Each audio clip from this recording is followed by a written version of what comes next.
چھوڑ دیتے ہیں۔ آپ جانتے ہیں اسی درے سے کافر حملہ آور ہوئے اور غزوہ احد میں فتح شکست سے بدل گئی، اسی راستے سے وہ آئے، اسی راستے سے آئے اور حملہ آور ہو گئے۔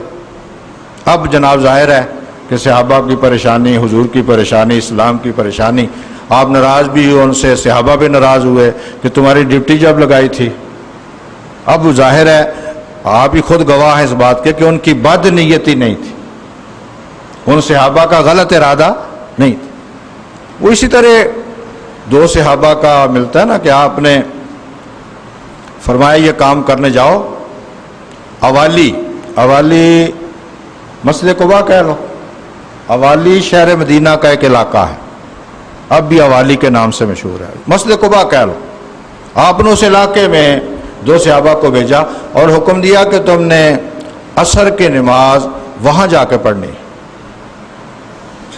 تو عصر کی نماز قضا ہو رہی تھی، ایک صحابی نے راستے میں پڑھی، ان کا حضور کا مقصد یہ تھا کہ ہم پہنچیں، ضرور پہنچیں، مقصد یہ نہیں کہ عصر وہاں جا کے پڑھنی ہے، لیکن ایک دوسرے صحابی نے جا کے وہاں پڑھی، دونوں کا تذکرہ حضور کی خدمت میں ہوا تو آپ نے کہا ٹھیک کیا، تو آپ نے ٹھیک، یعنی دونوں کی بد نیتی نہیں ہے نا، دونوں کا کوئی ارادہ ایسا غلط نہیں ہے، اصل تو مقصود ہے جس کو پورا کرنا ہے۔ اور اس میں بھی اسلام کی تعلیمات یہ ہیں کہ اگر کوئی اہم کام ہے تو پہلے اسے کر لو، نماز قضا بھی کر سکتے ہیں۔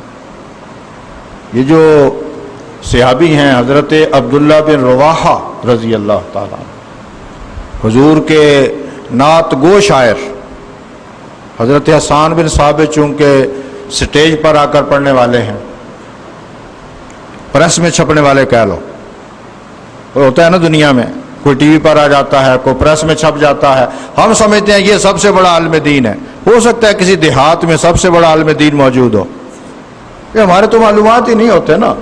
تو حضرت حسان چونکہ اسٹیج پر آ کر پڑھنے والے بڑی ہمت والے، انکار نہیں کر، لیکن سب سے زیادہ حضور علیہ السلام جن کے اشعار کے حضور مدح کرنے والے ہیں وہ حضرت عبداللہ بن رواحہ، جن کے اشعار کے بارے میں حضور کا یہ ارشاد ہے، فرمایا کافروں کے سینوں میں نیزے تلواریں وہ کام نہیں کرتی جو عبداللہ بن رواحہ کے اشعار کرتے ہیں، یہ ان کی شان ہے۔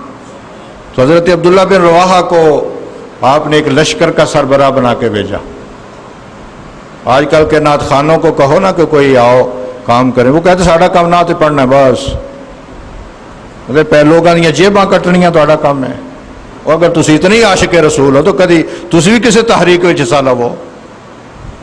مطلب دیکھو نا حضرت حسان بن ثابت، بلکہ جب بھی کافر کسی مسئلے پر حضور کے خلاف لکھتے پڑھتے بولتے تو یہ وہ صحابی ہیں جس کو حضور ممبر پر کھڑا کرتے اور کہتے یا اللہ جبریل امین کے ذریعے اس کی تائید فرما۔ ایک دفعہ ان کو مشکل پیش آئی، ان کا حضور میں نے کافروں کے نسب کے حوالے سے گفتگو کرنی ہے اور اس میں قریش بھی شامل ہیں اور قریش میں آپ کا نسب چلتا ہے، تو میں حضور کو ایسی بات نہ کہہ جاؤں کو جو آپ کے نسب کے خلاف ہو۔ تو آپ نے فرمایا پھر اس سلسلہ میں تو ابو بکر صدیق سے مشورہ کر۔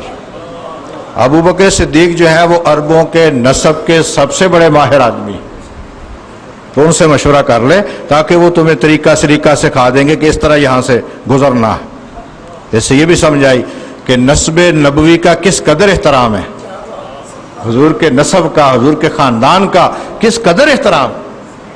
تو وہ سٹیج پر حضرت عبداللہ بن رواحہ کو آپ نے ایک لشکر کا سربراہ بنا کے، وہ جمعہ کا دن تھا، جمعہ کا دن تھا، حضرت عبداللہ بن رواحہ نے اپنے ساتھیوں کو جو ان کے لشکری تھے متحد فوجی، ان کو کہا کہ میں نے وہ جگہ دیکھی ہوئی ہے، تم چلے جاؤ، پہلے پہنچو، میں حضور علیہ السلام کے پیچھے جمعہ پڑھ کے آتا ہوں۔ آپ نے دیکھا نا کوئی غلط ارادہ یا کوئی لالچ کہ میں حضور کے پیچھے جمعہ پڑھ کے آتا ہوں۔ انہوں نے کہا ٹھیک ہے، ہم جیسے لوگ ہوتے تو آپس میں لڑتے کہ تو چلیں گا تو ایسے جاواں گے، ہم تو جب تک ڈانگیں سوٹے نہ چلا لیں نا کلاشن سواد آندہ ہی نہیں، کیا طبیعت ہے ہماری، کیا ہم مسلمان ہیں، کیا ہم مومن ہیں۔ حالانکہ مسلمان کا معنی ہی ہم پڑھ لیتے، مومن کا معنی ہی پڑھ لیتے۔ حضور نے ایک جگہ مومن کا معنی بیان کیا، اس کو پھیلائیے، فرمایا مومن کون ہے؟ من آمنہ الناس علی دمائہم و اموالہم. فرمایا مومن وہ ہے کہ جس کو دشمن بھی دیکھے تو کہے یار یہ میرا محافظ ثابت ہوگا. وہ مال کے اعتبار سے، جان کے اعتبار سے اس مومن سے جان کا خطرہ محسوس نہ کرے، وہ مومن ہوتا ہے. مومن یہ نہیں ہے کہ جناب میرے قریب آیا، آپ دیکھ لیں تو کہیں یار اس نے مجھے نقصان ہی پہنچانا. ہماری سوچیں ہی بدل گئی، ہمارے رخ، ہمارے زاویے ہی بدل گئے.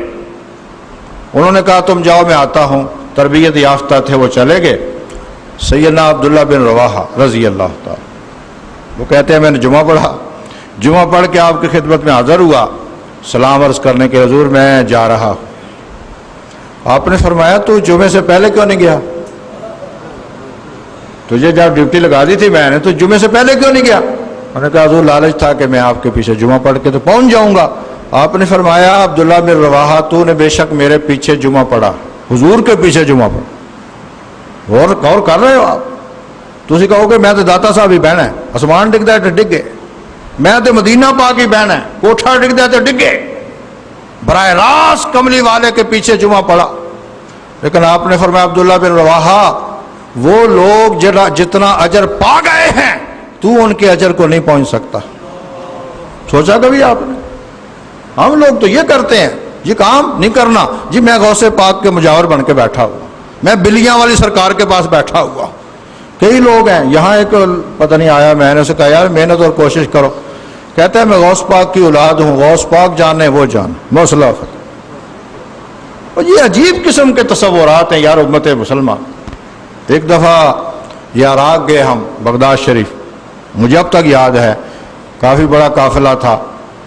تو وہاں آپ جانتے ہیں کیا صورتحال تھی. جس طرح ہمارے ہاں یہ 7 اپ پیپسی ملتی ہے نا، اس طرح ایئرپورٹ سے لے کے مسجد تک اس طرح شراب ملتا تھا. بدبو، کسی ہوٹل میں آپ ٹھہر نہیں سکتے تھے بدبو کی وجہ سے. اور ہمارے ملک کو بھی اسی طرح لے جانے کی کوشش کر رہے ہیں. مشرف صاحب ان کا کام ہی یہ ہے کہ ناچے پیدا کرو، کنجر پیدا کرو، بدماش پیدا کرو. جو بدماش و چکا یار ہے اس کا کوئی عقل، کوئی شعور، کوئی اخلاق، کوئی چیز سب اٹھ گئی. آخر ان سالوں میں ہم بھی دیکھ رہے ہیں کیا ہو رہا ہے. آخر مسلمان سربراہ ہے، اس کا فرض بنتا ہے کہ کبھی تو سوچے کہ میرے فرائض کیا ہے، میری کیا ذمہ داری ہے. لیکن بدماشوں کا اضافہ، اور وہ یہ سب کچھ ان پالیسیوں کا نتیجہ ہے کہ جو آج سڑکوں پہ آپ کو لاشیں مل رہے ہیں. کوئی آدمی، کوئی حکمران اس مسئلے پہ نظر ثانی کرنے کے لیے تیار نہیں کہ یہ عذاب الہی کیوں آیا ہوا ہے. کبھی زلزلے آ جاتے ہیں، کبھی آفتیں آ جاتے ہیں، کبھی پانی، کبھی اتنا سیلاب آیا پاکستان میں پہلے، اتنا بڑا سیلاب، کبھی ہم احساس ہی کوئی نہیں ان چیزوں. اور روزانہ لاشیں گر رہے ہیں. اب تو فوج پر حملے، پولیس پر حملے. اور یار بیٹھ کے سوچو کوئی آپ کی پالیسی تو غلط نہیں، آپ کے کوئی طریقہ کار تو غلط نہیں. 100 دفعہ آدمی نظر ثانی کرتا ہے، انسانوں سے غلطیاں ہوتی ہیں. وہ انسان اللہ کی بارگاہ میں رجوع کرے، مالک کی کسی سے ضد نہیں ہے، وہ معاف فرما دیتا ہے. ہم نے کبھی ان معاملات پر کبھی بیٹھ کر کبھی تصورات، تو آپ ان لوگوں کے پہلو سوچیں، پڑھیں. حضور علیہ السلام نے تعلیمات دی. ہم عراق گئے، وہ جتنے لوگ تھے نا، جب وہ دیکھا انہوں نے یہاں شراب چلتی ہے، یہاں یہ تو سارے پتہ کیا کہتے یار غوث پاک اتنے دفن نے، امام اعظم اتنے دفن نے، حضرت علی اتنے دفن نے، امام حسین اتنے دفن نے. تو دیکھو جی اتنے کی ہو رہا ہے. یہ ہر ایک کی زبان سے میں نے سنا. حضرت امام اعظم ابو حنیفہ کے مزار پر ہم حاضری دے، پھر سب کو میں نے اکٹھے کیا. میں نے کہا آؤ یار ادھر آؤ.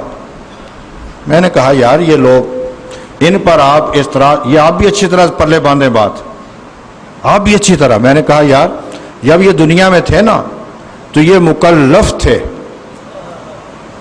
جب یہ دنیا میں تھے نا، ذمہ دار، مکلف کہتے ہیں ذمہ دار. جب یہ دنیا میں تھے اس وقت ان کی ذمہ داری تھی کہ اگر تمہارے سامنے کوئی برائی پھیلی، تم نے اس کے لیے محنت، کوشش، مقابلے، جدوجہد نہ کی تو اللہ کے ہاں گرفت ہوگی. یہ بندہ جو دنیا میں ہو نا اس کی ذمہ داری ہے. میں نے کہا مجھے بچاؤ، غوث اعظم کے ظاہری حیات میں کوئی برائی بغداد میں پھیل لی؟ امام اعظم کے دور میں یا جن بزرگوں کے تم نام لے رہے ہو، کیا ان کی ظاہری حیات میں